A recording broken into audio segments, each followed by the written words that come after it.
La mujer. La mujer ha tenido problemas a lo largo de la historia y por mucho tiempo no han obtenido los reconocimientos, derechos y oportunidades que merecen. Pero todo esto no ha sido un problema para aquellas mujeres que han dado grandes pasos en la historia y han influido para dar a conocer al mundo que vemos ahora.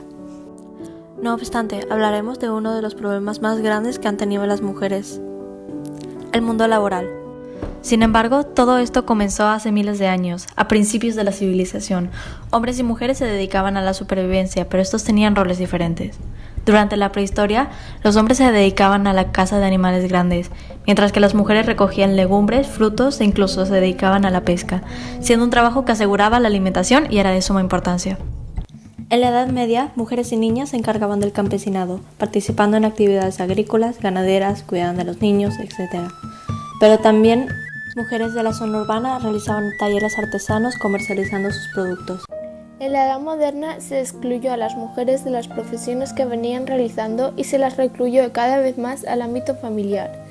Las mujeres participaban en escaso número en la actividad productiva de las ciudades y las que trabajan, en su mayoría, lo hacían como sirvientas.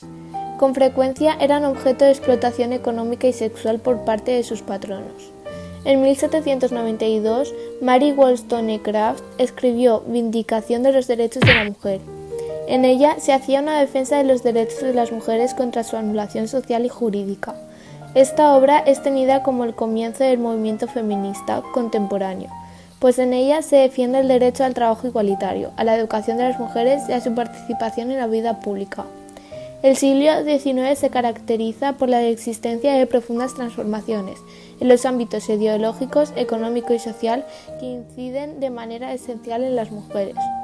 La aparición en Inglaterra del proceso de industrialización lanzó a las mujeres a las fábricas, sobre todo textiles, que junto con el servicio doméstico eran las ocupaciones mayoritarias de las más pobres. Las mujeres de clase alta utilizaban a numerosas criadas como signo de distinción y éstas trabajaban con total dependencia de los señores prácticamente las 24 horas por salarios de miseria. Los movimientos feministas del siglo XIX se concentraron en conseguir el sufragio para las mujeres. El camino hacia el voto no fue fácil y estuvo lleno de escollos. En 1848 se reunió en Nueva York la primera convención sobre los derechos de la mujer, pero no fue hasta 1920 cuando se consiguió el derecho del voto en Estados Unidos. El siglo XX se caracteriza por la incorporación máxima de las mujeres al mundo laboral. Las dos guerras mundiales fueron un factor desencadenante al marchar los hombres al combate 65 millones de soldados entre todos los contendientes. Las mujeres tuvieron que hacerse cargo del trabajo, hubo que recurrir a la mujer para mantener la producción. 430.000 mujeres francesas y 800.000 británicas pasaron de ser doncellas y amas de casa a obreras asalariadas.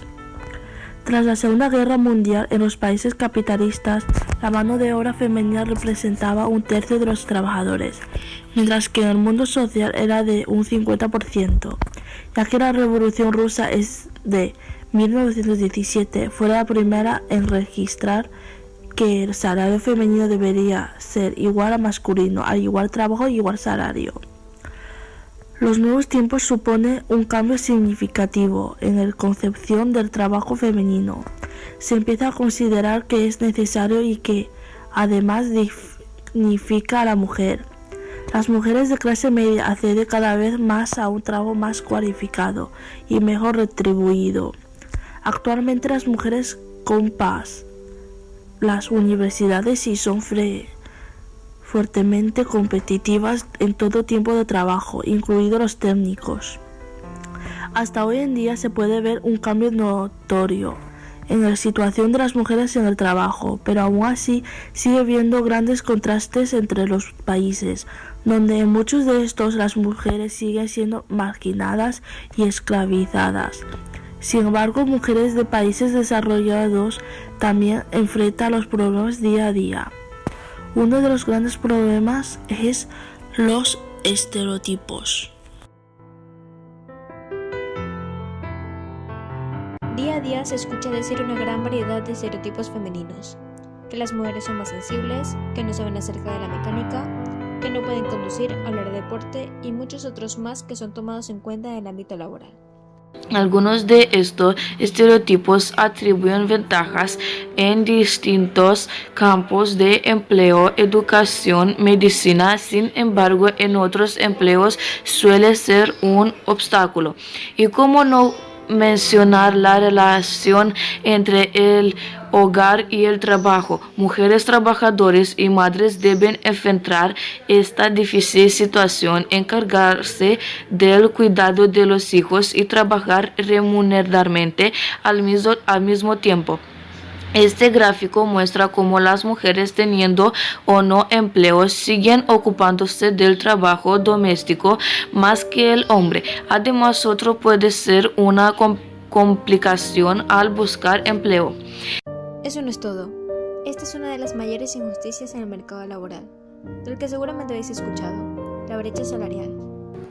De acuerdo a Naciones Unidas, por término medio, las mujeres siguen ganando en todo el mundo un 23% menos que los hombres en el mercado de trabajo por el mismo empleo. O dicho de otro modo, las mujeres cobran 77 centavos por cada dólar que ganan los hombres. La brecha salarial en España es todavía hoy en día una realidad que los españoles y empresas se muestran favorables a cambiar mediante la transparencia salarial. Así lo recoge el último informe anual sobre el estado del mercado laboral español, elaborado por Infojobs y ESADE por 9º año consecutivo. La igualdad de género es una meta irrenunciable para conseguir otros avances sociales y económicos.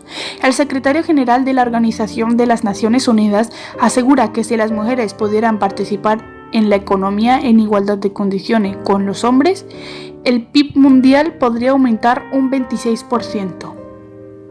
Son varias las causas que provocan la brecha salarial. Por ejemplo, según señala la directora ejecutiva de ONU Mujeres, en muchos países, los hombres reciben un salario más alto en función de los hijos que tengan. En cambio, cuando una mujer anuncia que va a ser madre, se supone que va a cobrar mucho menos dinero. Agrupando estos problemas, también se han ideado algunas medidas para promover la integración de la mujer al mercado laboral. Existen varias medidas gubernamentales, como medidas de conciliación laboral, medidas orientadas a favorecer la contratación de mujeres, medidas orientadas a financiar proyectos emprendedores de mujeres y apoyar en su capacitación, y medidas de apoyo a la maternidad. Medidas públicas y privadas tales como flexibilidad horaria de entrada y salida, teletrabajo, ayudas económicas para hijos, apoyo a las bajas maternales y paternales más largas que las que ofrece la ley, contratos solapados entre dos personas y buscar cercanía del trabajo del domicilio. Si te das cuenta, a medida que se escala a puestos superiores o más importantes en casi cualquier tipo de trabajo, por algún motivo las mujeres empiezan a ser menos y hay más hombres en su lugar. A esto se le llama el techo de cristal. Esta es una metáfora que alude a las barreras invisibles que encuentran las mujeres a la hora de abrirse paso en su carrera profesional e ir progresando hacia puestos de mayor responsabilidad. Pero, ¿por qué pasa esto? Hay dos razones principales por lo que esto pasa, y de hecho ya han sido mencionadas. Una de ellas es, como ya mencionamos antes, la maternidad. Ya hemos mencionado lo difícil que es acoplar el cuidado de los hijos al trabajo y las posibles repercusiones en el salario. Pero también desde que la mujer tiene hijos, le será mucho más complicado el poder ascender a puestos de más responsabilidad en su campo. La otra razón normalmente es a causa de los estereotipos. Para explicar esto tendríamos que hablar del liderazgo. Para hablar del liderazgo, se puede considerar que las características específicas de un líder varían ligeramente dependiendo del trabajo, aunque existe un patrón general en el que muchos identifican el éxito con la manera de gestión de los hombres más que de las mujeres. Para esto se asumen unos patrones de comportamiento en el que el hombre es competitivo, independiente, objetivo, seguro de sí mismo. O sea, alguien que puede hacer sacar el negocio hacia adelante. Frente a ello, a la mujer se le considera como conservadora, discreta, sumisa y expresiva, socavando constantemente su imagen como gestores eficaces. Y lo más importante, un consejo como medida personal. Debéis confiar en vosotras. No permitir que nadie os haga dudar de vuestra fuerza, de vuestra capacidad, de vuestro empuje, de vuestras ganas y que nadie os corte las alas para lograr vuestros sueños. La igualdad de género es un principio constitucional que estipula que hombres y mujeres son iguales ante la ley, lo que significa que todas las personas, sin distingo alguno, tenemos los mismos derechos y deberes frente al Estado y la sociedad en su conjunto. El reconocimiento de la igualdad de género ha sido una conquista histórica de las mujeres. Hace 250 años, plantearse la igualdad de derecho era un hecho inconcebible, ya que se consideraba que las mujeres eran naturalmente diferentes e inferiores a los hombres. Para que la igualdad sea una realidad, es importante tener presente que no basta con la acción de los gobiernos. Los y las ciudadanas también debemos activarnos en consecuencia mediante la apropiación de los derechos y la capacidad para hacerlos valer. No obstante, aún queda un largo trecho por recorrer.